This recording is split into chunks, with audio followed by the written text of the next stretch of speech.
تو کسی اسٹوڈنٹ نے اسی طرح کچھ سوال پوچھا نا کہ مثلا یہ اتنی ڈیٹیل میں ہم شرائط کے بارے میں جان رہے ہیں اور سارا کچھ، تو اس کی کیا وجہ ہے نا؟ تو انہوں نے کہا کہ دیکھیں ہر کام کا نا ایک پروٹوکول ہوتا ہے، ایسا ہی ہے نا، یعنی ایک طریقہ کار ہوتا ہے اس کام کو کرنے کا۔ اور ہماری عبادات میں 2 عبادات ایسی ہیں جن میں لباس کی وضاحت کی گئی ہے خاص طور پہ، ایک تو نماز ہے، دوسری کون سی ہے؟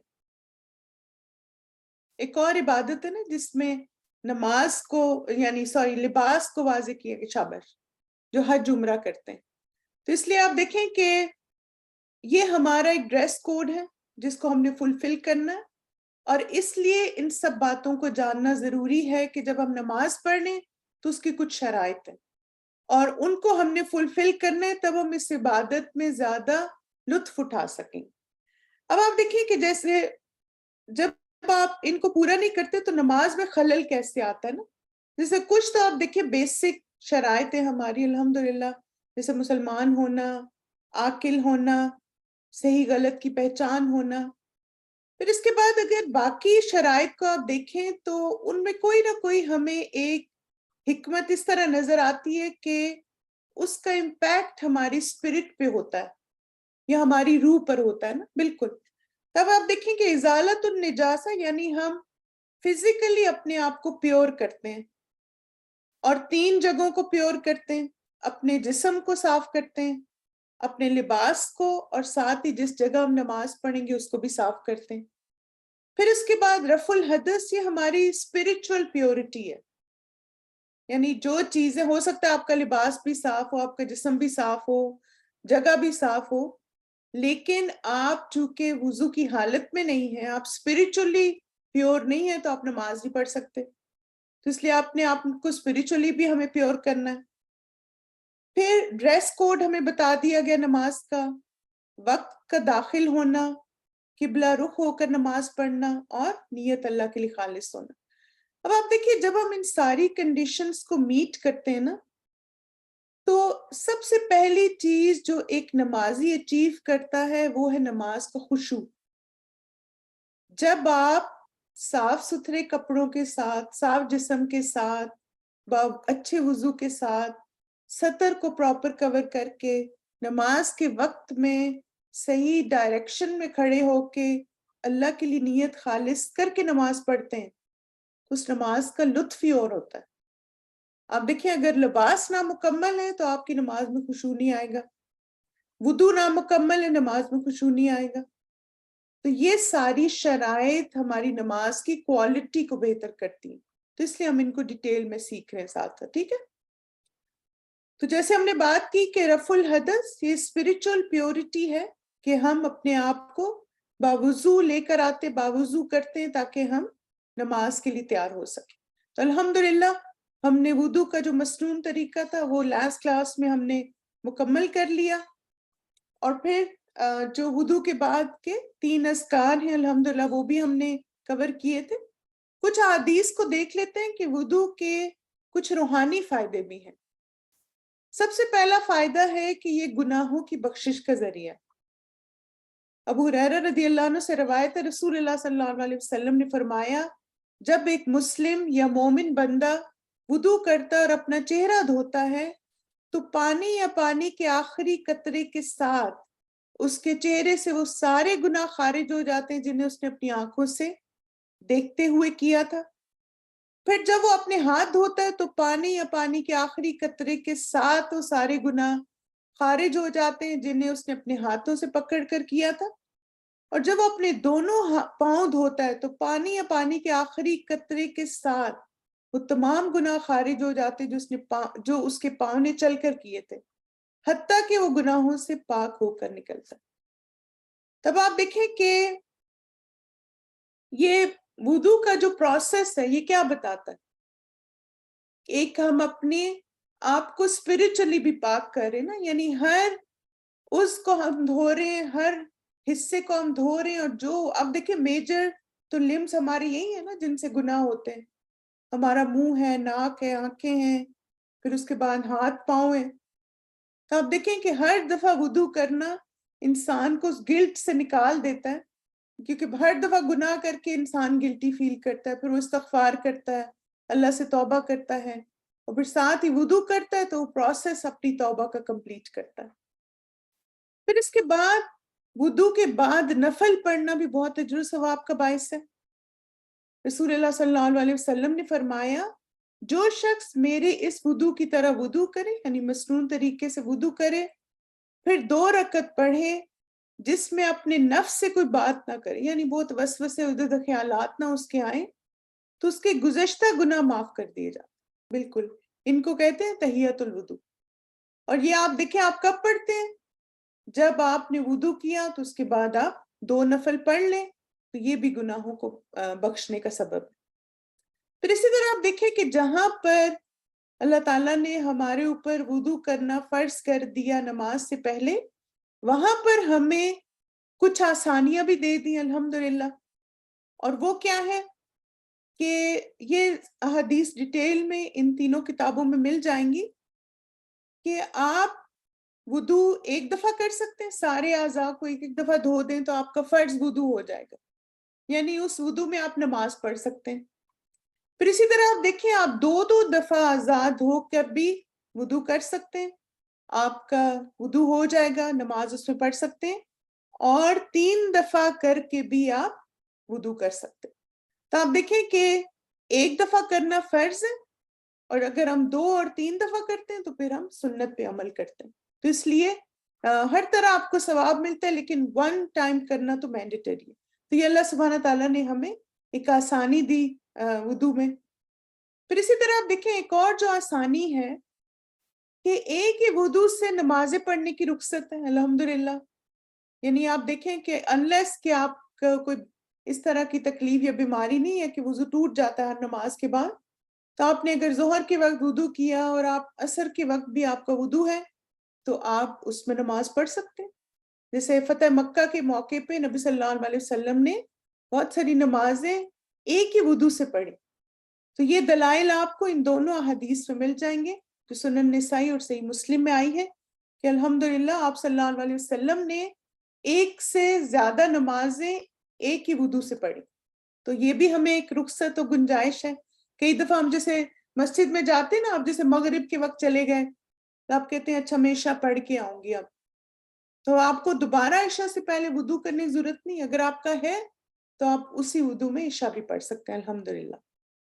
پھر اسی طرح آپ دیکھیں کہ ایک اور جو آسانی وضو میں ہے وہ ہے کہ اگر باوضو ہے تو جرابوں پر مسح کرنے کی رخصت ہے۔ تو اس کو تھوڑا سا دیکھ لیتے ہیں۔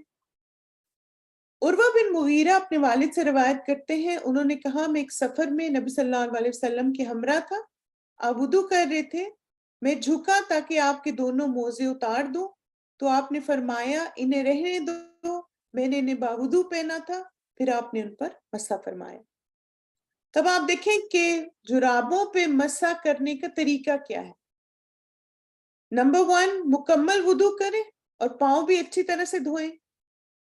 نمبر 2 پھر آپ جرابیں پہن لیں، جو بھی آپ کی ساکس ہیں ان کو پہن لیں۔ پھر اگلی نماز سے پہلے جب وضو کریں تو جرابوں کے اوپر ہاتھ پھیر کر مسح کر لیں، ٹھیک ہے؟ یعنی پھر کیا ہے کہ آپ کو پاؤں دھونے کی ضرورت نہیں ہے، ایک دفعہ آپ نے وضو کر لیا اچھے سے پورا مکمل وضو، اس کے بعد آپ نے اگر ساکس پہن لی ہے تو پھر نیکسٹ اگر پھر آپ کا وضو ٹوٹ جاتا ہے تو پھر کیا ہے کہ پھر آپ دوبارہ سے پاؤں دھونے کی ضرورت نہیں ہے، آپ جرابوں کے اوپر مسح کر سکتے ہیں۔ اب آپ دیکھیں کہ مسح کرنے کا طریقہ کیا ہے۔ مسح کرنے کا طریقہ یہ ہے کہ انگلیاں گیلی کریں، پھر انہیں پاؤں کے اوپر سے پنڈلی تک ایک دفعہ پھیر دیں۔ آپ دیکھیں اس طرح انگلیاں کھول کے رائٹ سے رائٹ پاؤں پہ اور لیفٹ ہاتھ سے لیفٹ پاؤں پہ ایک ہی دفعہ آپ نے دونوں ہاتھوں سے مسح کر لینا پاؤں کے اوپر، اور پاؤں کے نیچے سے نہیں کرنا۔ جیسے آپ دیکھیں کہ ایک صحابی کہتے ہیں کہ عقل تو یہ کہتی ہے نا کہ جیسے ہم چلتے رہے اور اس کی وجہ سے ہمیں پاؤں کے نیچے سے کرنا چاہیے، لیکن چونکہ سنت میں پاؤں کے اوپر سے مسح ہے تو ہم سنت پہ عمل کرتے ہیں اور اللہ کے رسول کی اتباع کریں گے اور پاؤں کے اوپر سے مسح کریں گے، ٹھیک ہے؟ پھر اب آپ دیکھیں کہ مسح کا طریقہ ایک دفعہ دیکھ لیں، یہ اسلام کی ہوئے کہ میں نے ریفرنسز یہاں لکھے ہیں۔ وہاں پہ آپ کو یہ ساری احادیث کی ڈیٹیل بھی مل جائے گی کہ دائیں پاؤں کا مسا دائیں ہاتھ سے اور بائیں پاؤں کا مسا بائیں ہاتھ سے کرنا. مسا کرتے وقت انگلیاں پھیلا دی جائیں اور ایک بار مسا کرنا کافی. اب دیکھیں یہ ایک رول بھی بہت اچھا علماء دیتے ہیں کہ اعضاء جب ہم پانی سے دھوتے ہیں تو ایک دفعہ سے زیادہ ہے, جیسے 2-3 دفعہ بھی, لیکن مسا جب بھی کریں گے وہ ایک دفعہ ہوگا. اچھا, کیا پاؤں کے علاوہ بھی کوئی مسا کرتے ہیں آپ نماز میں؟ یہ بتائیں. سوری, وضو میں کوئی مسا کرتے ہیں؟ کرتے ہیں نا مسا. کہاں کرتے ہیں؟ سر پہ مسا کرتے ہیں. کتنی دفعہ ہے؟ ایک دفعہ. پھر آپ دیکھیں کانوں کا بھی مسا کرتے ہیں. کتنی دفعہ ہے؟ ایک دفعہ. اسی طرح جب آپ جرابوں کے اوپر مسا کریں گے تو بھی کتنی دفعہ ہوگا؟ ایک دفعہ. تو کوئی بھی مسا جب کیا جائے تو وہ ایک دفعہ ہوگا. پھر اسی طرح اگر کسی مجبوری میں دونوں ہاتھوں سے نہ کر سکیں, اب آپ دیکھیں ایسا بھی ہوتا ہے کچھ لوگوں کو گھٹنے کی تکلیف ہے, بیک کی, آپ زیادہ جھک نہیں سکتے, دونوں چیزیں دونوں ہاتھ نہیں آپ کے پاؤں تک پہنچ رہے, تو پھر آپ کیا کریں؟ تو پہلے دائیں ہاتھ سے دایاں پاؤں اور پھر بائیں پر کر لیں. ٹھیک ہے, یعنی پھر رائٹ ہینڈ سے 1 at a time آپ کر سکتے ہیں بعض دفعہ اگر کبھی مجبوری ہو, لیکن پسندیدہ کیا ہے کہ سیدھے ہاتھ سے سیدھے پاؤں پہ اور الٹے ہاتھ سے الٹے پاؤں. اچھا, ہم جراب کے نیچے کے بجائے اوپر مسا کیوں کرتے ہیں؟ ٹھیک ہے, یہ ابن عثیمین سے بھی یہ سوال پوچھا گیا تھا, تو انہوں نے کہا تھا کیونکہ یہ مسا صفائی کے لیے نہیں ہے بلکہ یہ سنت پر عمل اور عبادت. تو بہت پیارا انہوں نے جواب دیا کہ ہم جو مسا کرتے ہیں وہ ہم سنت پہ عمل کر رہے ہیں اور سنت پر عمل کرنا عبادت ہے. اچھا, یہ بتائیں کہ موزوں پر مسا کے لیے جب بھی ٹھنڈ لگے موزے پہن لیں اور وضو کے بعد ان پر مسا کر لیں. آپشن 1 جی نہیں, انہیں باوضو پہنا ہو. جی ہاں, مسا کی رخصت سے فائدہ اٹھا. آپشن 1 اور 2. چلیں ماشاءاللہ, اللہ مبارک. Option 1 is correct. آپ دیکھیں یہ نہیں کہ آپ کا وضو نہیں اور آپ نے ساکس پہن لی, آپ کو سردی لگ رہی تھی اور پھر آپ اس میں مسا کر لیں گے. نہیں, آپ نے وضو کی حالت میں جرابیں پہنی. بے شک آپ باوضو 1 گھنٹے بعد 2 گھنٹے بعد پہن لیا, دیٹس فائن. مینڈیٹری کیا ہے کہ آپ کا وضو ہونا چاہیے. اس حالت میں آپ نے ساکس پہنی ہو تب آپ ان پہ مسا کر سکتے ہیں. یہ نہیں کہ جب آپ کو ٹھنڈ لگے آپ نے ساکس پہنی تو آپ مسا کریں گے. ٹھیک ہے. موزوں پر مسا کے لیے کتنی دفعہ موزوں کے اوپر ہاتھ پھیرنا ہے؟ 1 دفعہ کافی ہے یا وضو کی تعداد کے مطابق 1, 2 یا 3؟ اللہ مبارک, ماشاءاللہ. وہ بس مسا کی رولنگ یاد رکھیں کہ ہر مسا 1 دفعہ. چلیں, پھر اسی طرح انس سے مروی ہے وہ جرابوں پر ایسے ہی مسا کرتے تھے جیسے موزوں پہ کرتے تھے. اب آپ دیکھیں عربی میں نا 2 ورڈز آتے ہیں, جراب آتا ہے اور موزہ. تو یہ جو لیدر کا نہیں ہے ایسے, اس کو موزہ کہتے ہیں. اسی وجہ سے اسی سے پھر علماء یہ بھی ڈرائیو کرتے ہیں کہ جوتوں پر بھی ہو سکتا ہے کیونکہ جوتے کی طرح ہی لگتا ہے نا یہ. اور پھر آپ دیکھیں چاہے وہ ساکس ہے چاہے وہ اس طرح کا موزہ ہے آپ کا, دونوں پر آپ مسا کر سکتے ہیں اگر آپ نے ان کو باوضو پہنا ہے. اسی طرح شوز کو اگر باوضو پہنا ہے. اچھا, ایک سوال ذہن میں یہ آتا ہے کہ اچھا آپ نے وضو کیا, پھر اس کے بعد آپ نے ساکس پہنی, پھر آپ نے اس کے اوپر شوز پہنے, تو آپ شوز پہ بس مسا کر سکتے ہیں؟ جی ہاں کر سکتے ہیں اگر آپ کے ایسے بند شوز ہیں. اور اسی طرح اگر آپ نے شوز اتار دیے کیا ساکس پہ مسا کر سکتے ہیں؟ جی ہاں کر سکتے ہیں. کیوں؟ کیونکہ آپ نے ان دونوں کو باوضو پہنا تھا. ٹھیک ہے.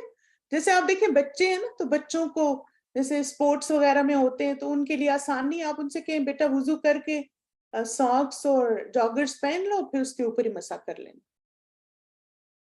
جی ہاں, وہ تو نماز کے لیے نا. اب آپ دیکھیں کہ مسا کی 4 شرائط ہیں. نمبر 1, طہارت کی حالت پہ پہنا ہو, یعنی کوئی حدث اکبر اصغر نہ ہو, آپ باوضو ہو.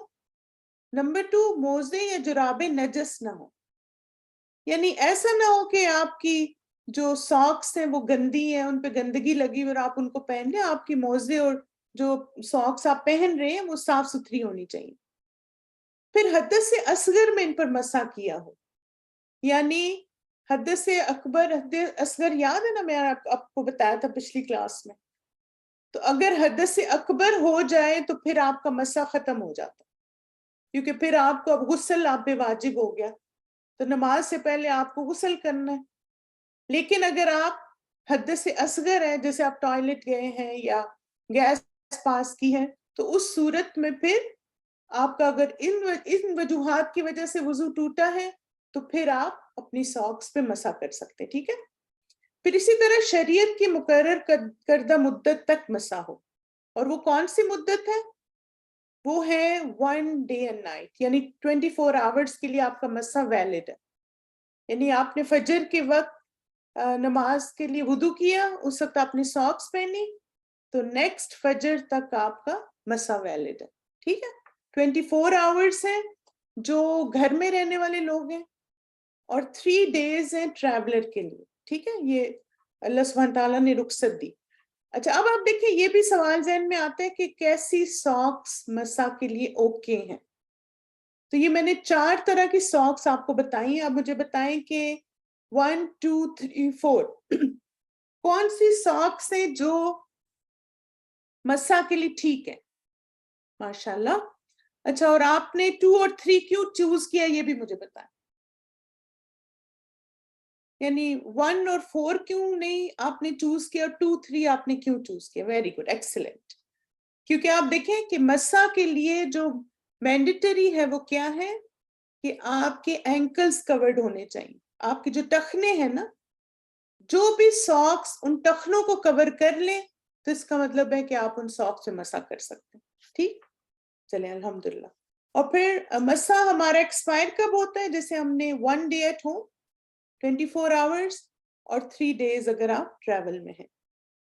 اب آپ دیکھیں کہ جیسے الحمدللہ ہم نے وضو بھی کور کر لیا، اسی طرح رخصتیں بھی دیکھ لیں. اب یہ کہ کچھ سچویشنز ایسی بھی ہو سکتی ہیں کہ آپ کے پاس وضو کے لیے پانی ہی نہیں ہے. تو اب یہ کہ اگر پانی نہیں ہے تو کیا کریں؟ تو الحمدللہ اس کے بارے میں بھی ہمیں شریعت نے رہنمائی دی، اور اللہ سبحانہ تعالیٰ نے قرآن مجید میں فرمایا فَلَمْ تَجِدُوا مَاءً فَتَيَمَّمُوا صَعِيدًا طَيِّبًا. پھر کوئی پانی نہ پاؤ تو پاک مٹی کا قصد کرو، بس اس سے اپنے چہروں اور ہاتھوں پر مسح کر لو، بے شک اللہ نرمی سے کام لینے والا اور بخشش فرمانے والا. تو اللہ تعالیٰ نے قرآن میں ہی ہمیں جہاں پر وضو کا حکم دیا، اس کے ساتھ ہی ایکسیپشنل حالات بھی بتا دیے کہ اگر ایسی سچویشن ہے کہ پانی نہیں ہے یا پانی کا استعمال تکلیف دے سکتا ہے تو اس صورت میں مسح کیا جا سکتا ہے. بالکل. اب آپ دیکھیں کہ کب تیمم کیا جا سکتا ہے. آپشن 1 ہے کہ جب پانی اویلیبل نہ ہو، اور آپشن 2 جب پانی کے استعمال سے بیماری بڑھنے کا اندیشہ ہو، یا مثلاً جو پیشنٹ ہے، جو مریض ہے، وہ ایسی حالت میں کہ وہ اٹھ کے بستر سے نہیں جا سکتا. جیسے آپ دیکھیں مثلاً آئی سی یو میں پیشنٹس ہوتے ہیں، وہاں پہ آپ دیکھیں کسی چیز کی اجازت نہیں ہوتی، یعنی اٹھ کے نہیں وہ جا سکتے، تو ان کے لیے بھی اس چیز کی رخصت ہے کہ وہ تیمم کر لیں. ٹھیک ہے. پھر تیمم کے سٹیپس کیا ہیں؟ نمبر 1، آپ سب سے پاک مٹی پہ ہاتھ اپنے مارے، یا اگر یہ آپ دیکھیں ٹھیکری نہیں ہوتی، جیسے وہ مٹی کی وہ ہوتے ہیں جیسے پتھر سے جن کے اوپر مٹی بنی ہوئی ہوتی، وہ بھی لے سکتے ہیں. پھر کیا کریں؟ جیسے آیت میں آتا ہے فَمْسَحُوا، مسح کرو. اچھا، مسح کتنی دفعہ ہوتا ہے؟ دوبارہ وہی رولنگ آئے گی، 1 دفعہ. تو آپ دیکھیں جب آپ مسح سمجھ جائیں گے نا تو کتنی کنفیوژن دور ہو گئی، کیونکہ ہم نے مسح 1 ہی دفعہ کرنا ہے. جیسے کچھ لوگ تیمم میں بھی 3 دفعہ کر رہے ہوتے، نہیں، مسح 1 ہی دفعہ ہوگا. اور اس میں سیکوینس کیا ہوگا؟ بِوُجُوهِكُمْ وَأَيْدِيكُمْ، بس اس سے اپنے چہروں اور ہاتھوں پر مسح کر لو. نبی صلی اللہ علیہ وسلم نے اپنے دونوں ہاتھ زمین پر مارے، پھر ان میں پھونک ماری، اس کے بعد آپ نے ان سے اپنے منہ اور اپنے ہاتھوں پر مسح فرمائے. تو سب سے پہلے اپنا جیسے منہ پہ ہاتھ پھیریں گے، پھر اس کے بعد ہاتھوں پہ. ٹھیک ہے. چلیں انشاءاللہ، چونکہ یہ آپ کو کبھی ضرورت پڑ سکتی ہے تو اس کا ڈیمو بھی دیکھ لیتے ہیں کہ تیمم کرنے کا طریقہ کیا ہے. But the authentic hadith only one. Okay, up to the wrist, not up to the elbow. Okay? Touch.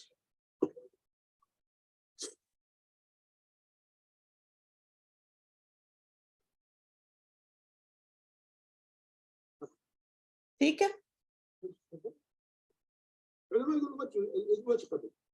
اب آپ دیکھیں سب سے پہلے انہوں نے کیا کیا تھا؟ ہاتھ زمین پہ مارے، خشک مٹی پہ، ٹھیک، پھونک ماری، اور پھر منہ پہ ہاتھ پھیرا اور پھر ہاتھ. اور اب دیکھیں ایک اور چیز بھی وہ کلیئر کر رہے ہیں اس میں کہ اپ ٹو دا رسٹ ہے، یعنی آپ نے بازو تک نہیں دھونا. جی ہاں بسم اللہ پڑھ سکتے ہیں بالکل. اچھا یہ بتائیں کہ نماز کے لیے پانی نہ ہونے کی وجہ سے تیمم کیا آپ نے، ٹھیک ہے، کیا اگلی نماز سے پہلے پانی آ گیا تو کیا کریں؟ اگر تیمم باقی ہے تو نماز پڑھ لیں، پانی آتی تیمم ختم ہو جاتا. ماشاء اللہ، good job everyone, excellent, اللہ مبارک. آپ دیکھیں کہ جیسے ہی پانی مل گیا اب تیمم ختم. یہ نہیں کہ آپ نے ابھی تک تیمم باقی ہے آپ کا اور آپ اسی میں آپ دوسری بھی نماز پڑھ لیں کہ اب کیا تو ہے تو چلو اسی کو. نہیں، جب پانی آ گیا، کیونکہ آپ دیکھیں تیمم ایکسیپشنل حالات کے لیے تھا نا، کہ پانی نہیں تھا آپ کے پاس، اب آ گیا تو اب آپ وضو کر لیں. ابو ذر رضی اللہ عنہ کہتے ہیں رسول اللہ صلی اللہ علیہ وسلم نے فرمایا بے شک پاک مٹی مسلمان کے لیے طہارت کا باعث ہے، اگرچہ وہ 10 سال تک پانی نہ پائے. یعنی اگر 10 سال تک اتنا پانی ہے کہ صرف ضرورت پوری کر سکتے ہیں تو پھر کیا 10 سال تک بھی تیمم کر سکتا ہے. پھر جب وہ پانی پا لے تو اس سے اپنی کھال یعنی جسم پر بہائے، یہی اس کے لیے بہتر ہے. ٹھیک ہے، تو اس حدیث سے بھی بات کلیئر ہو گئی کہ اگر 10 سال تک پانی نہیں ملتا تو پھر کیا ہے کہ آپ تیمم کر سکتے ہیں، لیکن جب پانی آ جائے تو پھر تیمم ختم. اب یہ ہے کہ کون سا کس مٹی سے تیمم کیا جا سکتا ہے.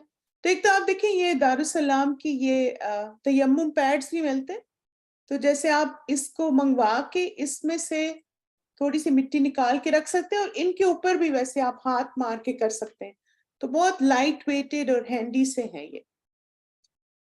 اچھا یہ بتائیں کہ اگر مٹی نہ ملے تو کیا مجبوری کی حالت میں ٹیلکم پاؤڈر سے تیمم کر سکتے ہیں؟ نہیں کر سکتے. کیوں بھئی؟ اب آپ کو مٹی مل ہی نہیں رہی تو کیا کریں پھر؟ کیونکہ حدیث میں ہمیں مٹی کے بارے میں بتایا گیا، پھر قرآن مجید میں ہمیں پاک مٹی کا لفظ استعمال کیا گیا، تو ٹیلکم پاؤڈر پاک مٹی تو نہیں ہوتی نا. اسی طرح آپ دیکھیں کہ بعض لوگ جو ہیں وہ چونا اور اس طرح کی چیزیں، بعض لوگ بیڈ شیٹ پہ ہاتھ پھیر کے کہتے تیمم ہو گیا. تیمم پاک مٹی سے ہوتا ہے. ٹھیک ہے. اچھا ایک اور کویسچن ہے کہ شادی کے دن دلہن کے لیے میک اپ کی وجہ سے وضو کرنا مشکل ہو تو کیا وہ تیمم کر سکتی ہے؟ آپ دیکھیں نا بیچاری اتنے ہزاروں خرچ کر کے اسے میک اپ کروایا ہے، تو اب وہ میک اپ اتار دے اپنا.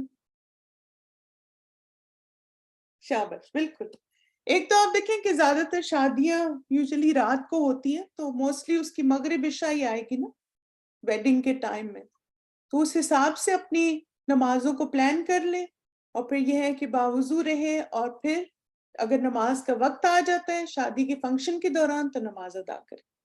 لیکن میک اپ کرنا کوئی ایسا عذر نہیں ہے جس کی وجہ سے دلہن جو ہے وہ تیمم کرے. ٹھیک ہے. چلیں اب الحمدللہ ہمارا رفع الحدث کا جو ٹاپک ہے وہ مکمل ہو گیا، اللہ کا احسان ہے. اب آپ نے کرنا کیا؟ آپ نے وضو اور تیمم کا طریقہ لکھنا ہے اور کسی کو سکھانا بھی ہے. سکھائیں گے تو پتہ کیا فائدہ ہوگا؟ آپ کو بھولے گا نہیں. اور اسی طرح آپ دیکھیں کہ بہت اچھی ویب سائٹ ہے canva.com، یہ ایپ ہے ان کا، اور اس میں نا بہت مزے کے فلو چارٹس آپ کو مل جائیں گے. تو آپ جیسے ایک اچھا سا فلو چارٹ بنا کے